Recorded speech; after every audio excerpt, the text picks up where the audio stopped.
So this year, 2019, Unity San Francisco has been in this city for 100 years.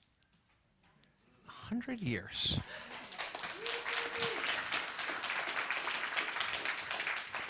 Wow. And we've titled this year our Century of Transformation, marking the century of transformation, or the century that's about to happen, the century to come, right? Because that's what really we stand on the precipice of, right? Of that infinite possibility. And where do we want to go? What do we want to do? And who do we want to be? This world is crying out loud for what we teach and what we know, that there is only one power and one presence. And we align and understand and work in that consciousness of one power, one presence. No one is against us. Everything is for us. Everything is conspiring for our highest good. That consciousness that understands, as we step forward, the bridge appears, the wings sprout, and we are transformed. For those of you who follow me, know I did a video last year at Unity Village when I was there for a visit, and it got released this week. I didn't know it was going to happen. It got released, and it was coming out in a whole new way for me. It was coming out as an HIV-positive man to the whole world. I have been diagnosed HIV-positive for 30 years now. When I say it out loud, it's like, wow. But that diagnosis was not a death sentence for me. It was an opportunity to focus. It was an opportunity to decide what I wanted to do with my life. And the year after I received that diagnosis became the most productive and useful in my life. And I achieved so many things I wanted to do because I realized, hey, what are you waiting for? Right? Why is that on the back burner? If it's so important, why is it on the back burner? And it was an opportunity to refocus. 30 years later, I stand here before you in great health, if I do say so myself. Never, ever being sick, and a parent of 3 children, the youngest of whom you hear crying here. So I didn't know at that moment what I had laying ahead of me. But I knew through our teachings, through these teachings, that I had stuff to accomplish and that there was no limit. So I want us to frame this conversation today about your years ahead, your transformation, what's possible. Let's look at the word transformation. It, by the dictionary, says a thorough or dramatic change in form or appearance. Well, I love the drama of that definition. That fits my previous life. Right? But there are other definitions of transformation. They can be subtle, they can be dramatic, but they are something that's monumental for you or for others. Right? Something that changes the landscape, changes the trajectory of your life. Synonyms are change, alteration, modification, variation, conversion, revision, amendment, metamorphosis. We love that, right? Deanne talks about being in the goo all the time. For those of you who don't know, when a caterpillar becomes a butterfly in the chrysalis, it literally liquefies. It becomes in a liquid state. A very interesting thing I learned about that in discovering this, they've done tests with caterpillars, and I don't know how you test a caterpillar, but scientists say they've done it, where they've taught a caterpillar a memory trick. It goes into the chrysalis and becomes goo, literally liquefies, and then reforms as a butterfly, and it remembers what it was taught as a caterpillar. Often in our lives, we don't go forward for fear that we'll lose something. And maybe the caterpillar is teaching us that what is important to us, we never lose. no matter what transformation or situation we go through. Evolution, mutation, and I love this one, sea change. Sea change. But the antonyms for transformation are preservation and conservation, right? Status quo, I know how to operate on this. I don't know if any of you are like this. I know how to navigate this situation. I don't want anything different, right? This relationship may not be perfect, but I know it. It's comfortable. It's an old sweater. So there's this dance, this balance that I think we need to go through in our lives of being on the edge of our growth, our expansion, our happiness, pursuing what we want most in life, and also having those spaces, those places where we can come and be comfortable, where we can relax and take a breath. So in this discussion, in this discernment, I invite you to find out and to make notes about where those places are, where you want to grow, and places where you want to come and just be who you are. So transformation. When I joined a 12-step program, I was taught this phrase, and I think it makes so much sense. Everybody wants to grow. In ministry circles, we have this joke, when we're trying out for a new ministry in Unity, the congregations elect us ministers to be their leaders. And whenever we're interviewing, every congregation I have ever interviewed and every one of my colleagues has ever interviewed, the first thing they say is, we want to grow. But they don't want to change. We want to have more people, but we want to do everything like we already do it and stay exactly the same. And if that were possible, it would already happen. Right? But to change, to grow, we all have to go through some metamorphosis, some change, some transformation. So I just leave you with that because I resemble that remark. I can find myself resisting the most logical of things because of fear of the unknown. So transformation is an inside job. It happens on an individual level. We often will think, okay, so I want something different in my life. So we'll go get a makeover or buy a new outfit or get a new hair color. Not that I resemble that remark at all. Or a new haircut, right? And something on the exterior so that our life will be better on the outside.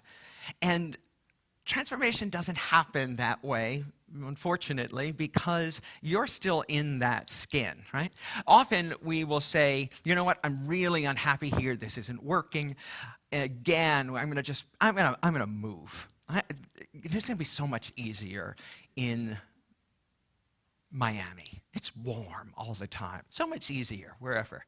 And you pick up and you move across the country and you get there, and who do you meet? The first person you meet there? You. Exactly. And so you'll find yourself in the same kind of situations.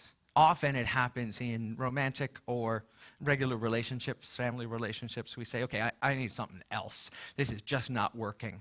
And we go to a new relationship. How many of us have dated or married the same person over and over again?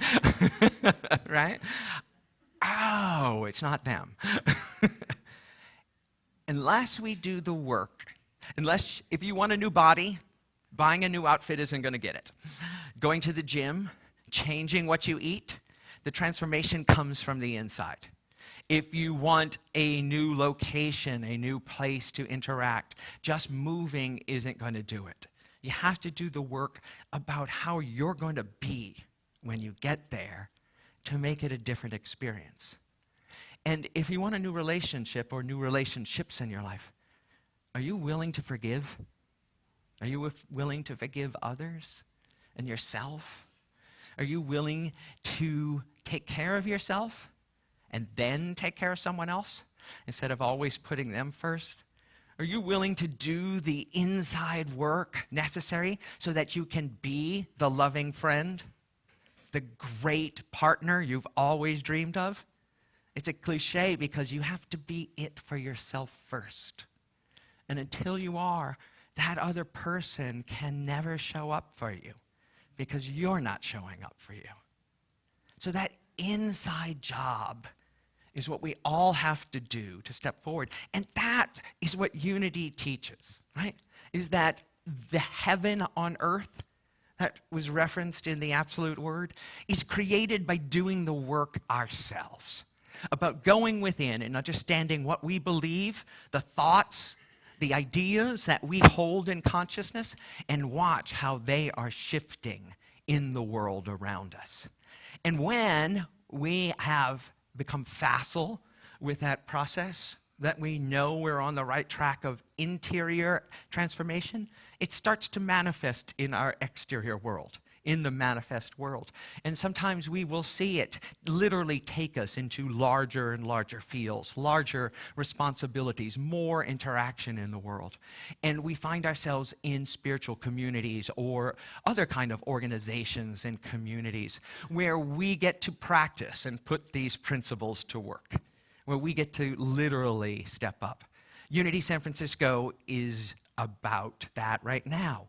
As a group, as a community, we are in discernment about who we need to be for the next century, who we want to be and how we want to serve, and how we want to see the world transformed. The same principles apply. We have to look as an organization at ourselves and know that what we believe is manifesting in the world. And so how do we shift ourselves? How do we become large enough, big enough, expansive enough in consciousness for the century ahead that drastically needs us? Right? How do we become able to serve the world without depleting ourselves? How do we let our light shine? As Misa sang at the beginning of service, I am light. I am light. We are light. Are we shining it? How can we do that better? How can we interact? So whether it's this organization or your work organization or the company you own or some group that you interact with, when we are secure in what we're doing, we can step out and do it. And then that takes us as an individual and a group back to the world. If you ask anyone, they will tell you that one of the things they want is world peace. It's horrific to watch what happens to other human beings and other sentient beings in this planet on a daily basis. And we go numb to it. We go numb to it as we walk down the streets here. And yet, it is our call. We say here all the time that we want a world that works for everyone. No exceptions, no exclusions. A world that works for everyone. And we can be on our bully pulpit about that everyone should be included. And certainly I know I have been there, about the morality of how we treat each other. The moral teachings that are crucial to how we interact on this planet. And so, to change the world, we have to go full circle and go right back to ourselves. That there's no way to change the exterior. That's like trying to give the world a makeover. It's trying to give the world a new hair color and saying that those people over there should do it that way and then the world would be at peace. Well, it doesn't work unless we're willing to work it. Unless we're willing to be in the conversation with people who don't agree with us and still love them. Unless we're willing to know that there's homelessness in this world, there is poverty in this world, there is lack in this world, because we allow it. Period. Because we allow it. And that may sound harsh, but I believe it's an ultimate truth.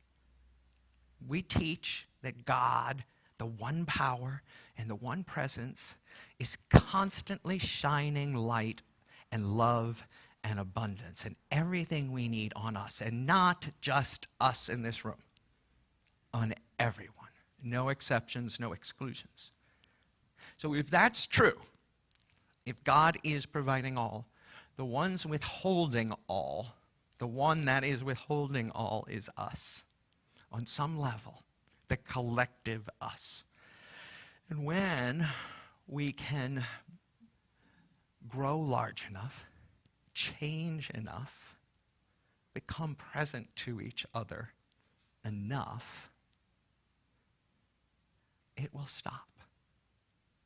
We will find the resources and the way to make sure everyone is fed and clothed and has access to medicine and doctors.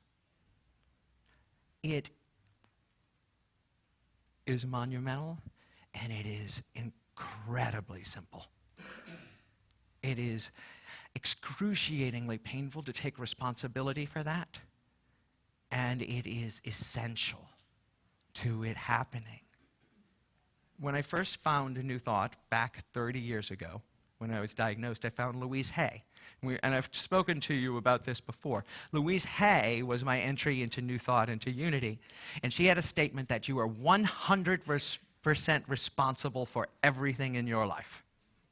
100% responsible for everything in your life.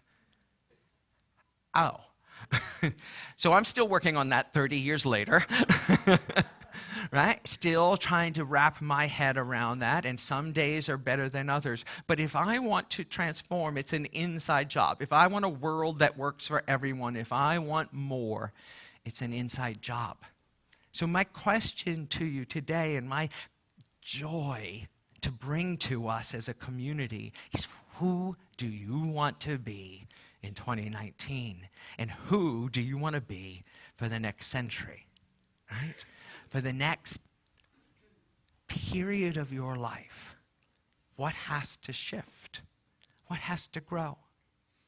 What has to change? Romans, St. Paul says, do not be conformed to this world, but be transformed by the renewing of your mind. Do we dare set off a movement here from this place today that transforms the way we think about everything, the way we hold each other, the way we interact with each other, the way we speak about each other? Who speak about each other? Not even to each other, right? Because there's the insidious little difference, right? I will say things about people I won't say to their face. Thank you, Reverend. Right? When we can watch our words and know, if I wouldn't say this to you, I shouldn't be saying it about you. Then the world will start to be at peace, because that's violence on some level. And it's easy to go from a word to a insult, to a altercation, to a separation, a wall, a war, and death. And the escalation goes before anyone even remembered what that first word was. So I invite us to go to cause. Right? If the world is an effect of our behaviors and our beliefs, go with me on this. If everything we have in the world is an effect of the primary cause, what we think and how we behave, how we interact, the only place to fix it is at the level of cause. Again, we can't give the world a makeover. What we can change is ourselves. My 12-step program teaches me all the time, God grants me the serenity to accept the things I cannot change, the courage to change the things I can, and the wisdom to know the difference. And while those are a lot of words, they boil down to, I can't change anything outside of me. The only thing I can change is me, and then the things outside of me change. And there's the paradox. When I stop interacting with the world in a certain way, the world I interact with changes. Oh, funny. Simple, not easy. The next one is, never doubt that a small group of thoughtful, committed citizens can change the world. It indeed is the only thing that ever has. Margaret Mead, right? What are we committing to? It's nice, it's wonderful that we all want this. What are we committing to that we can do? What are we committing to that is attainable? So whatever your personal goal is, and I hope this conversation has sparked something of a personal goal for you right now, what is the one step that you can commit to in your personal goal for this year, for this next decade? What is the one thing that you know you should be doing, just haven't gotten to it yet? You may have written about that in your letter to God last week or your white stone, but there's another way to go deeper into that and to really manifest by putting practice into that idea, that goal, that belief. So as you step forward today, know that as we come together as a community, as an organization, as a group, that has greater power.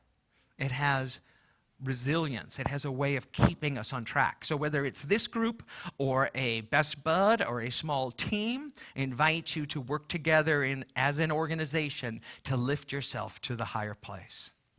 Because truly, you cannot succeed by being who you already are. You must become who you're meant to be. Right? So we're all on some level of success in our lives. Every single one of us sitting here has learned how to navigate the world to this level, whether we're in college or we're in retirement. It is all the same thing. It is all the same place. But to be what you really want to be, there's something in you that has to shift, that has to grow, that has to expand. And I have yet to meet anyone who stays in unity that doesn't admit they have a goal. Right? I have met other people who say, no, I'm done with my life. I don't have anything I'm working for. Because we've had classes where we have to set goals. And we're like, no, there's nothing. It's like, okay. That's not me. I don't think that's most of you here.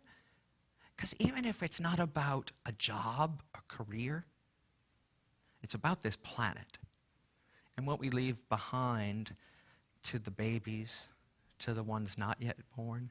Someone here told me of a baby that's on the way this morning. That's due in February, and another endless possibility begins to grow. What do we teach those littlest ones? How do we model what's next for them? So I ask you this as we get ready for our meditation and what's ours to do. Often we stymie our transformation, our growth, by saying, I'm only human. I'm doing the best I can. But we sang, and I know you felt it because I did, I am light. I am divinity defined. I'm not my job. I'm not my race. I'm not my age. I am light. So ask yourself, is that true? I'm only human. Is it true that you're only human? I think you're so much more. I think you are the manifest expression of God right here and right now. And your love, your actions, your presence is a miracle. When you step forward to be the miracle the world needs, watch as the world shifts and doors open and the sea change unfolds before your eyes. You are divinity defined. You are the hands, the face, the voice, the presence of God itself. Transform fully so that that may be seen, heard, and known. Let's take that to our time of meditation.